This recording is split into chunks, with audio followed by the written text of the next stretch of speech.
welcome to today's episode of Authentic Achievements, where I'm delighted to be joined by the fabulous Josef Stetter. Josef, welcome. Thank you for having me. It's an honor and a pleasure. Kim. Oh, I'm so looking forward to this conversation. It's got so much insight to share. But before we get stuck in, as I know I will get carried away in the conversation, let me tell the people watching and listening a little bit more about you. So Josef is known as the resume whisperer, and he's a corporate culturist. He helps individuals land their dream job and companies hire the right fit people and keep them. For over 16 years, he's incorporated humour, energy, passion, and full self-expression into his personal and professional life, which has resulted in him being an award-winning and international best-selling author of 11 books, an award-winning speaker and Guinness World Record participant. And he works with clients including Deloitte & Touche, Canon, Aviva, Skechers Shoes, and so many more, and has personally helped over 11,000 people find a job they love. And the fastest you've ever helped somebody land their dream job is 2 days. That's quite an achievement. 2 days is quite a turnaround, Josef. Talila mala. Sorry, my daughter just said something. So authentic conversation right off the bat. Really? So yes, and thank you for that. I think I started in terms of, I didn't know what I want to do when I grow up. And so, I come from my father comes from communist Romania, very traditional, work for 35 years, keep your head down, and eventually retire. Somewhere along the lines, that conversation disconnected with me completely because I did jobs to please my parents. I did jobs, I studied sciences all throughout high school. The day I finished high school, I'm like, I don't like sciences. And so my parents were like, okay, go do something that's a good career. So go study finance. I didn't know any better. I'm like, okay, I worked in finance for 7 years. You could not pay me $1 million to ever work in a bank again. And I kind of got to the position where I took a job, I became the best in the company at it or achieved certain measures, and I got bored. So whether I quit or I stopped caring and I got fired, I kind of switched careers 9 times and then jobs more than 18 times before I discovered what I truly love, which is making a difference in the world and really helping people. So I started on the path of self-development in terms of doing the Tony Robbins Walk of Fire. And I'm both blessed and cursed where I can figure out stuff extremely quickly. And so he spent 6-7 hours preparing us to walk on 40-50 feet of burning coals without getting injured. And the exercise is very powerful, but because I got it so fast, I think I got what his intention is within about a half hour. And I'm like, okay, let's go. I'm ready. But people are bawling their eyes beside me. And when we finally did the walk, it was such an adrenaline, oh my God, I can't believe I just walked on, burning coals and my feet got dirty, but nothing happened to me. And then I started reflecting saying, how come nobody's applying some of these principles to job finding? How come nobody's applying this to understanding how to grow in a company, for example? Because, if you have the same education as somebody else, why are they getting promoted and you're not? What are the nuances, both in the technical skills as well as the character skills that are missing? And so I started a path where I started doing lectures for free and working with government agencies to help, let's say, new immigrants land a job. And over the time of switching careers 9 times and jobs 18 times, I started investing more and more into learning that I think I've invested over 30,000 hours to learn everything there's to know about job finding. And in the process, I worked for a recruiting company. In my first year, I generated for them $760,000 in revenue. My supervisor had been there for 11 years, generated $140,000. Wow. To reward me for generating $750,000, the owner gave me cheese and crackers. Literally, cheese and crackers. And I looked at her and went, "What's this?" And she's like, "It's your bonus."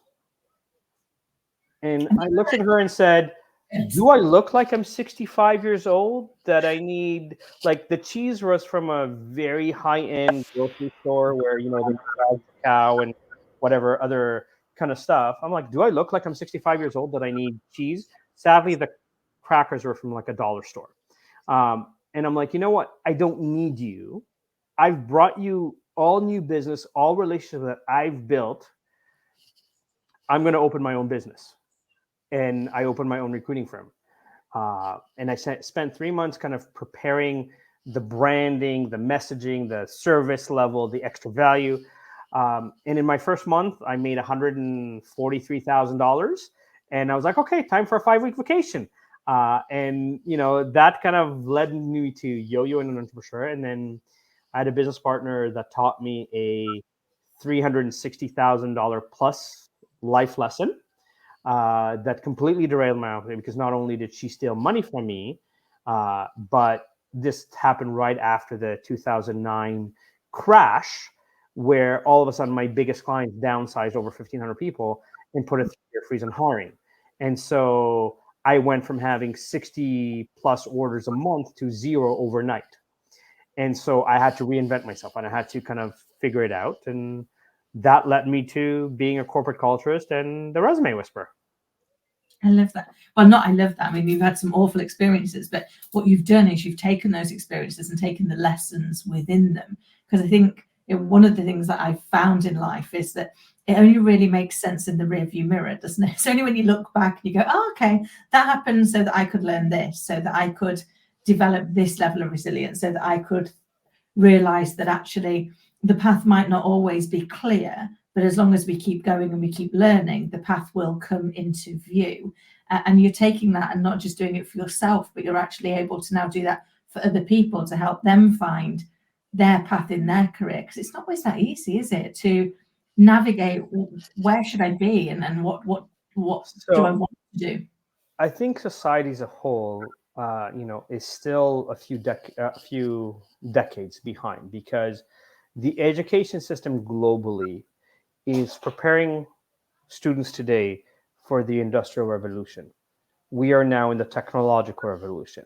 Mm-hmm. And so you have a lot of students that are bored out of their mind because, giving them a piece of paper, go fill it, when they can go on their phone, Google the information, and, you're not creating critical thinkers. You're not creating people that understand that. So a lot of times, the first thing I do, if I speak to an individual that's kind of like, let's say, worked for 20 years for the same company, and all of a sudden, because of age, because of whatever circumstances, find themselves unemployed, is start defining what they like, what they're passionate about. My father passed away 13 years ago. And I remember he once said to me that, I always asked him, he worked as a civil engineer, he worked all over the world. And he chose sometimes to work for, we'll call it, horrible bosses, because he was providing for the family and taking care of them. And I admire and respect him for that. But he always communicated with me, like, if you, let's say, love music, even if you gig once a month and you make $100 from it, or £100 in the UK, you'll probably enjoy that 100 more than your entire salary. So don't completely eliminate it from your life.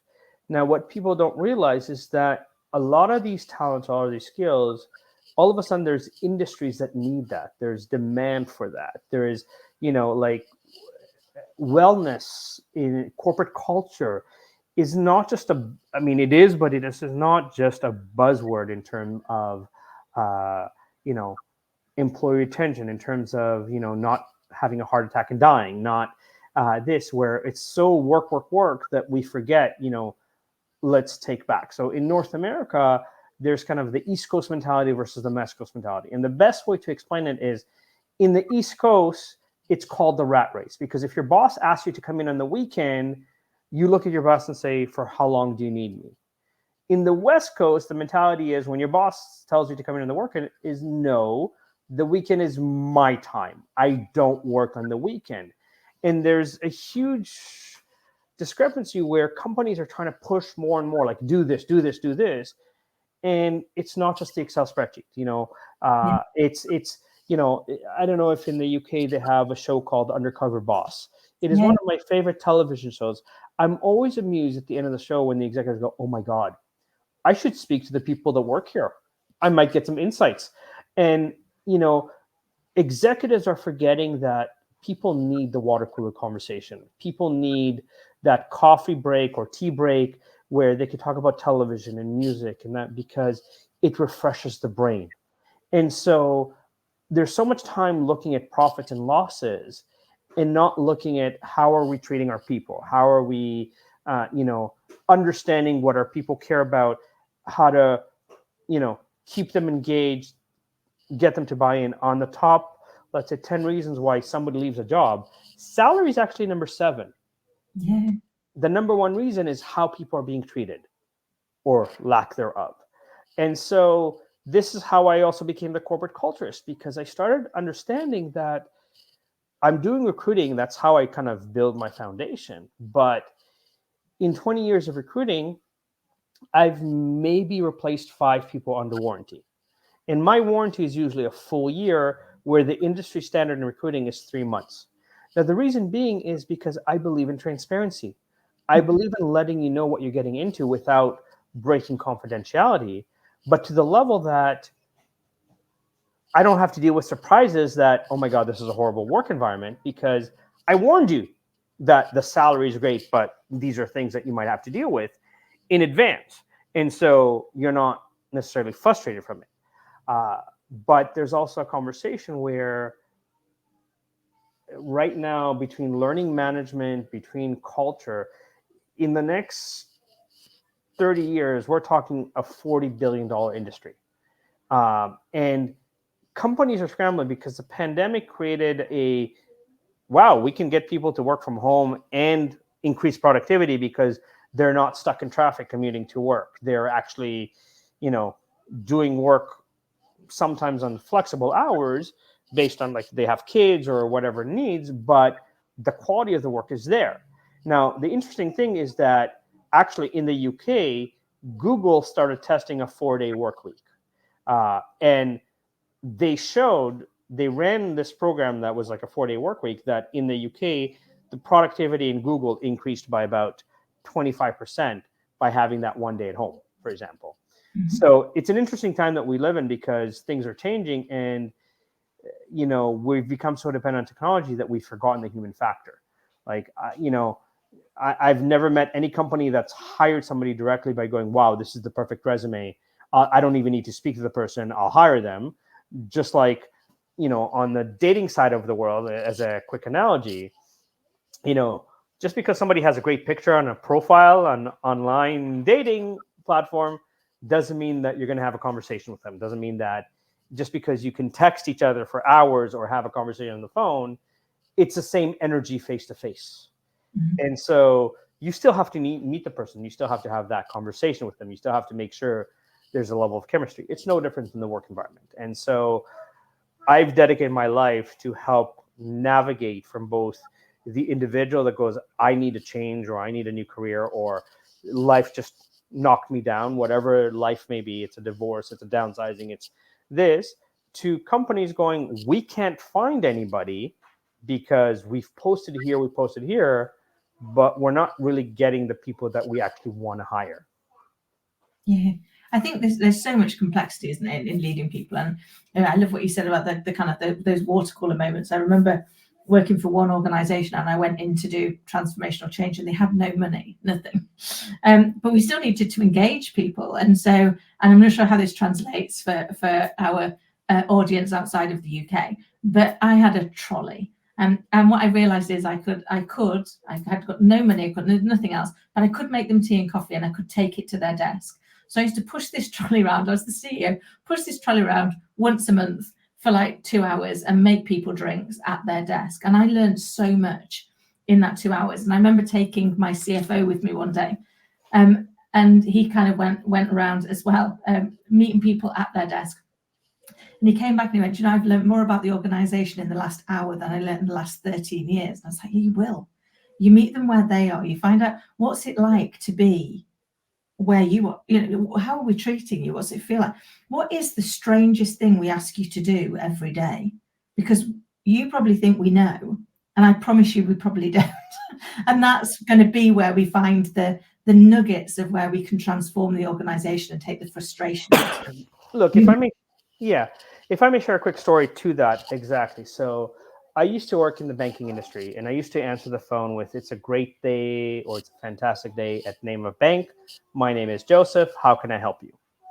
One of my coworkers complained that me saying "great" or "fantastic" could be interpreted as the bank is making too much money. I worked as a stock trader, right? So senior management had 3 2-hour-long meetings to discuss whether or not I was allowed to say "great" or "fantastic," and then decided it was easier to ban me from saying "great" or "fantastic" than to retrain 120 people that were kind of operating as stock traders. Now, after they banned me, one of the senior VPs came to me and said, "Listen, you have great energy. You're always positive. Morale here is really low. I would like you to create a social committee so that we can improve morale." I said, "Great. The first thing I'm going to do is I'm going to organize a potluck because everybody loves food." And he went, "Well, that's probably not going to work because most of the stock traders are bachelors. They'll probably just give you $5, $10 and say that they'll eat whatever everybody else brings." I said, "Don't worry, I'll take care of it." And I created an Excel spreadsheet. This many people can bring drinks. This many people can bring kind of cookies. This many main courses. And I had categories. And I logged off the phone for 2 hours. And starting with the executives, I said, "I don't care if you make it, your partner makes it, your mom makes it, or you buy it. But you have to sign up for something." Yeah. I had the equivalent of like 2, 25-person boardroom tables full of food, right? I logged off the phone the day of the potluck for 2 hours to organize the food so that the meat wasn't beside the chocolate, Yeah, for yeah. example, in a logical way. Now, during the quarter, I won or came in the top 3 for 7 out of 10 contests, including answering 155 trading calls in an 8-hour shift, right? The bank refused to give me my bonus because I was logged off the phone for 4 hours during the entire quarter to organize the one thing that the VP asked me to do, right? So in terms of, VPs going, again, I'm not making the VP salaries. I'm not getting the VP's layered bonuses. So that bonus to me was quite significant. And to be told, "Yeah, it's great that you did this stuff and people are engaged." And for the next 3 months, people talked about how much variety of food it was and how amazing it was to log off the phone for a minute, go grab a cookie and come back to their desk. But then you penalized me because I actually did what you asked me to do. And this is kind of going to your story when serving tea as being of service first rather than "let me tell you," right? And that's a huge distinction between a leader and a manager, because a leader will not care that they're being replaced because people have risen, because if they've done such a great job as a leader, they'll probably get promoted to an even bigger leader. A manager is worried about losing their job, so they don't want you to be great because it makes them look bad, for example. Yeah, And so there is a level where that being of service mindset, if you understand that and you understand I need to take care of my people, you don't need to pay big raises to people if somebody's driven by, let's say, education. So if you have insights or data that says this person loves learning new things, you can pay for courses that can then be used as an employee in the company, and you'll probably get more productivity than giving that person a $5,000 or £5,000 raise, for example, because their values are aligned with learning rather than money or title. And so, as being a corporate culturist, I help executives understand that when you understand your people, it's much easier to communicate clearly to them because there's a lot of people that got promoted into leadership that are, we'll call it accidental leaders, that don't know how to take care of people. They're very good at their technical or specific role, and no one's mentored them, no one's groomed them, and no one's taught them the value of, let's say, clear communication, the value of being inspired by a vision. Because, a lot of companies create these wonderful mission and vision statements. And I'm going to use, a burger joint, right? If you go to McDonald's and ask the manager at McDonald's, what is the mission and vision of McDonald's? Unless there's a plaque in front of them that they can read word for word, they probably have no clue, right? And so executives go, but we have this clear statement. And no, because it's not trickled down properly. It's not communicated in terms of how you're showing up or why people are there, other than they need a paycheck, and they need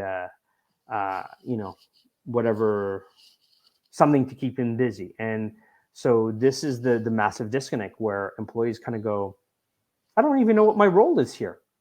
I don't know, like, I'm happy that I have a job. I'm happy that I'm getting a salary, but honestly, I have no idea where my responsibility ends or doesn't, because, like my brother, he's a product manager in construction. He was hired by a big construction company to redo a subway station that has historical merit. And on his first day, he got an email that said, we need CN 28, and the email was addressed to 28 people. He looked at it and went, first of all, what's CN 28? This is my first day on the job. Second of all, there's 28 people on this email. Who's supposed to respond to this email? And, Yeah. he was so confused on day one. So it's like, okay, you're a project manager, here you go. And there was no, yes, there was a little bit of onboarding, but the onboarding was, okay, here's your medical, here's your dental, here's your, typical paperwork that you need. Here's a sexual harassment policy. Here's a dress code. Here's this. But in terms of, here's the role that you play within the organization. Here's kind of what you are directly responsible for. Here's this. There was very little of that. And he was so overwhelmed. He was like, I literally sat at my desk and I'm like literally, that's like the way he described his day at work to me. And you're having that a lot around the world right now. And it's been going on for years. I remember taking on a role coming up for 30 years ago, and we sat in the training, and the training was the same training for everybody, whether you were a leader or you weren't a leader. You sat through the first 2 weeks of training. And I can't tell you, Joseph, how many times during this training they went, and this is where you'd ask your team leader, and this is where you'd ask your team leader. And there was 3 of us in the room that had been brought on to be team leaders. And we're like, but who's going to tell us? Because all these people are going to come to us because this is what you ask your team leader. But we're not being given any training on how we're going to get the answer to be able to answer their question. So you've got an expectation, we've got nothing that sits in it. And I think very often, and I see it with organizations that I help now as well, there's lack of clarity of roles and responsibilities. And therefore, people don't know the part that we're expecting them to play. And sometimes they don't even know what the play is to even start to identify. Look, I'll take it 2 steps further, because I think this is a problem both in that most job descriptions are generic, and so because they're generic, people go, I know how to do reporting, I know how to do scheduling and forecasting, I'm great for this role, right? Or I'm very energetic, I'm great for this role. So you have very generic job descriptions, and on the flip side of it, you also have very generic resumes, right? So I always like to give these 2 examples for job seekers, because the first one usually makes people laugh. The second one, the coin kind of falls and they understand it. So if you're applying to be a receptionist somewhere and you come and say, I know how to answer the phone, I hope whoever's interviewing you looks at you in shock and goes, really? A receptionist that knows how to answer the phone? We did not know that. My 4-year-old daughter knows how to press the green button and go, hello. right? And whatever conversation comes afterwards. So it becomes redundant to tell me that you know how to answer the phone. But if you tell me that in your last job, you answered 60 calls a day with 12 different lines, I can measure 60 calls a day with 12 different lines. I cannot measure, I know how to answer the phone. Now, if I use an example from my own career, I can tell you I'm an excellent salesperson. I know how to do B2B, B2C, account management, relationship building, lead generation. I've worked retail, I've done door-to-door sales, I've done car sales, I've worked in private education, I've worked in recruitment. I know how to do sales. Now, all the words I just said, those are important technical words if you're applying for a sales job that you need for the algorithms of job boards like Indeed or LinkedIn. However, I haven't proven to you that I know anything about sales because I've just told you that I've had jobs. This is what most people do. Mm-hmm. Now, if I give you a real life example, like let's say in terms of building a sales team, I was hired by a company that owns approximately 70 private colleges across Canada. They asked me to build a call center from scratch with restrictions that my team call leads that are more than 4 months old and more than, let's say, 75 kilometers from the nearest campus. Okay. And the expectation was that the team will generate approximately $300,000 in extra revenue for the year. In less than 6 months, my team did $2.25 million. Now, when I tell you that I built a team that did $2.25 million on an expectation of $300,000, it should be pretty clear to you that I know how to build a sales team, for example. But where most people fail is they kind of go, I have all these skills. So what? Right? Who cares?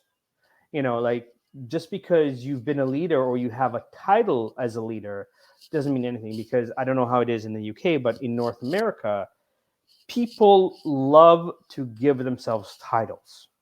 So, like, for example, I met a cashier at a grocery store that on her resume wrote financial transaction specialist. So when you're reading financial transaction specialist, you're assuming reporting, you're assuming budgeting. Cashier, right? I worked for, again, in private colleges. Many times they call the receptionist the director of first impressions. But when you hear the word director, you think leader. No, it's a receptionist, but they gave a very kind of colorful title. So there is a level where, again, titles can be one thing. I've spoken on kind of both ends of the here, like CFO. I've been a CFO for 25 years. Okay, great. Have you done any merger and acquisition? No. Have you done any complex financial modeling? No. So you're a CFO that knows the day-to-day transactional, but you don't know these skill sets. So just because you have 20 years of experience or designation doesn't necessarily mean you are qualified for, let's say, the role that I'm trying to fill in that role. And I think this is where there's a massive gap, because most job descriptions focus so much on we're the greatest company since sliced bread.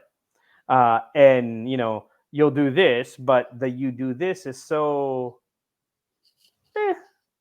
here's the keywords that we looked on the knock codes or on Indeed and auto-populated, copy and pasted. And so people go, I know how to do this. I can do this.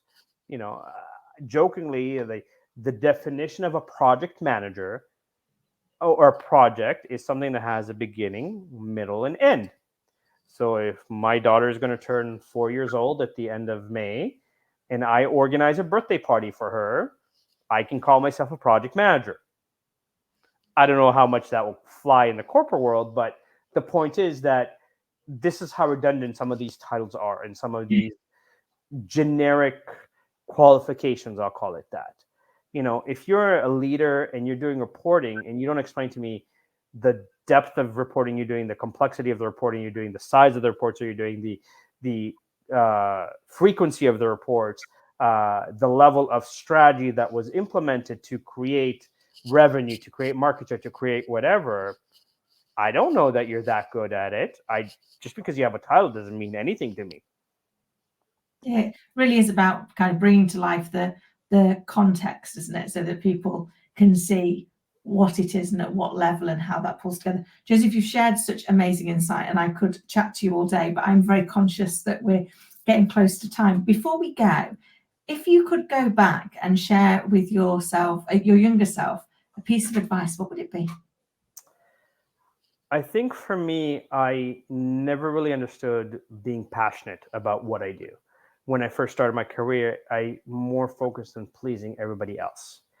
And I think there's a level where there's also kind of do the internal inventory of not just generic, like I like people, but what about people do you like? Is it helping them? Is it selling them? Is it, guiding them or teaching them? Because those will define your career more. And I'd say my biggest kind of, I wish I knew this sooner, is when I got into recruiting, everything I touched turned to gold. And so I never had this idea of the market might turn or something might go bad. So I never had contingencies. I I earned money, I spent it. I lived the lifestyle of the rich and famous kind of thing. And I think so. My one advice is if you find something that you're doing really well at, make sure that you, first of all, keep learning in the industry, because there's an adage in English that says the moment you stop learning is the moment you start dying. Yeah. Uh, and second of all, you know, start, because when you're learning, you're also investing in yourself so you can grow more.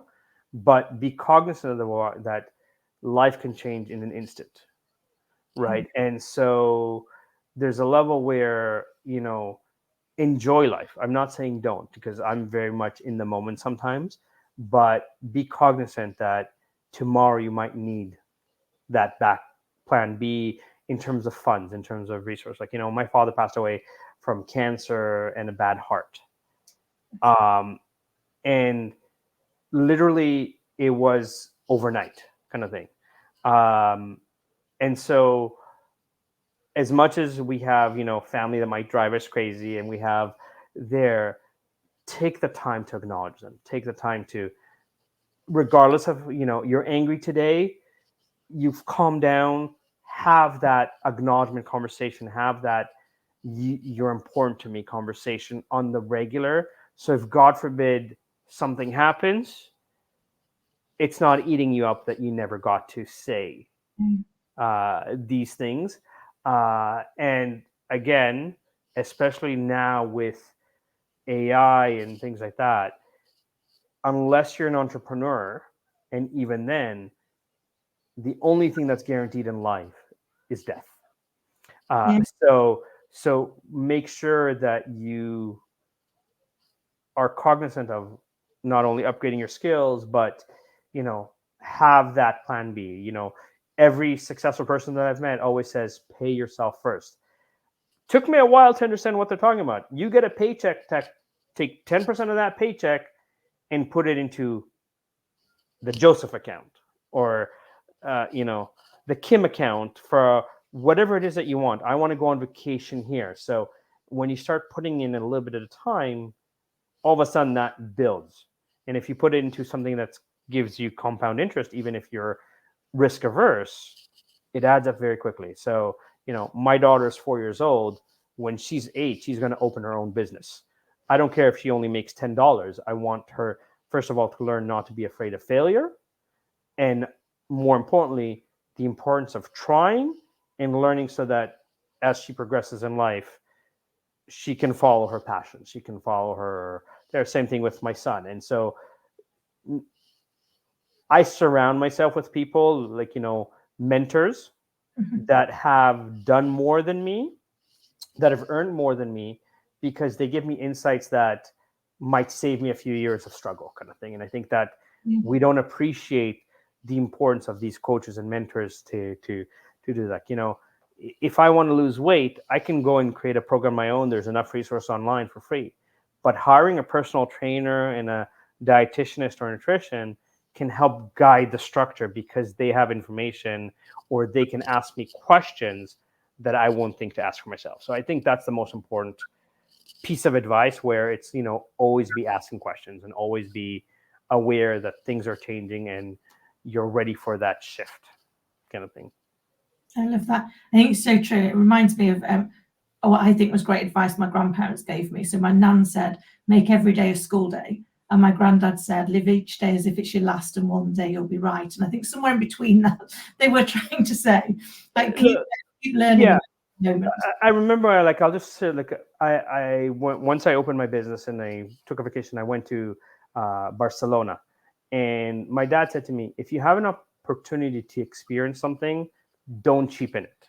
Just go enjoy it. And I paid at the time over 100 euros to kind of sit, I think 5 rows up to see FC Barcelona play. And I got to see Lionel Messi play when he was a rookie and was a substitute because he was playing with Eto'o, Kaká, Ronaldinho. And that experience of being in the stadium and trying to stand up to take a picture, the fans nearly ripped my head off because they couldn't see from my back and was like, sit down. But it's an experience I'll never forget. And my dad was like, if you're already on vacation, invest in those experiences because you'll cherish them. And so I try to, right now, my kids are very young, to create those experiences for them on the regular, where it's those moments that we laugh for hours because, we went to Gymboree and this was silly, or we went on the slide together. And so create those moments. And that's where that 10% is to invest in yourself, to experience life and the wonders of this world kind of thing. I love that. I think one of the most important things we can do is be actively and consciously making memories. I think sometimes, certainly for me, before I had my little girl, I kind of wasn't really present in my life. I was too busy chasing the next thing, making sure that I pleased everybody that was around me. And since having her, and probably helped by the fact I had a couple of illnesses since having her, where that the length of time I could have her was in doubt. It's really made me be conscious about living in the moment and saying, actually, the thing that we're going to remember most is those moments that brought us joy, those moments where we laugh for no reason. No reason. You tell somebody else that wasn't there and they're like, oh, really funny. Exactly. But you kind of 100% agree with you, Kim. And this is where I'm going to say, you know what? Yes, there's a deadline for work. There's reports as this, but suffering a heart attack and, losing your life those are the things that most people on their deathbed will regret. And so, yes, make those. And that's why I said the 10% invest, like, I want to go travel. So again, traveling can be expensive. Start with like, okay, $10, 10 pounds, 20 pounds, 100 pounds, depending on your level of income. And if you do that every paycheck, before you know it, that vacation's paid for. And, it's a concept that took me a very long time to understand, that, education, read books. If you're not a big reader, there's audiobooks. Find those mentors, find those communities. And, if you, whatever career path, like you want to become an engineer, great. Find engineers in your community, go talk to them, learn about the day-to-day, learn about, key things that they would say this is important, because that's how you can level up faster. And that's how you can create, but also, I would say the one thing that is, don't fake it, faith it. Trust that whatever religion you are, that higher being, that light, will guide you and help you. But if you learn to ask for help along the ways, the right people will come into your life and say, you should focus on this, or you should focus on your energy on that. And, part of what I'm doing right now is to give back, to create that legacy of, I made a difference in the world. But to also teach my kids that, if my daughter comes and says, history is not my thing. Okay, great.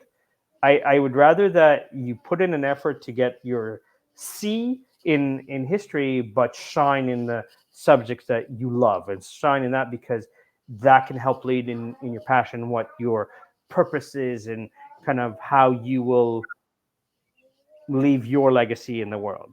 And you know, I wish I had this awareness of mentors and, you know, constantly learning. And it's not just what's in the education system. It's asking questions. It's being curious. It's being a kid, and, you know, having that, you know, when you wear that superhero cape and those superpower mentalities, that if it's meant to be, it will work out. You know, my life has worked out like this, where I met my wife at the time that I think nothing would happen in my life. I was kind of at my lowest. And here we are, married, 2 kids, you know, and again, I only got married, it'll be 5 years in June, kind of thing. So it's brand new, but from being $500,000 in debt to I now have a $500,000 mortgage, it's a different mentality, because the mortgage is a good thing. It's not, oh my God, it's, I'm so glad I get to pay a mortgage right now, kind of thing. And I think that's where there's that shift of, you know, if you have a hobby, if you have an interest, if you have something, there's probably other people, and you can find a community. If you go on YouTube and type in cockroach whisperer, you will actually get videos of individuals, let's say, just like the dog whisperer, that if you have a problem with in your apartment, you can call them and they will have a conversation with the cockroaches, and the cockroaches will leave your apartment, kind of thing. There's a community for everything. You want to learn how to cook green tomatoes, there's multiple communities for that too. Just find the ones that serve you. And once you figure out what you're really good at, people will find you and pay you to help them. Amazing. Josef, you have added so much insight, and people will be able to get in touch with you. All of your details will be in the show notes below. And thank you for giving us your time, your insight, and sharing such invaluable advice that we can take forward to help us all find. Thank you for your time and for the opportunity. Oh, it's been a pleasure. Until next time, Josef. Take care.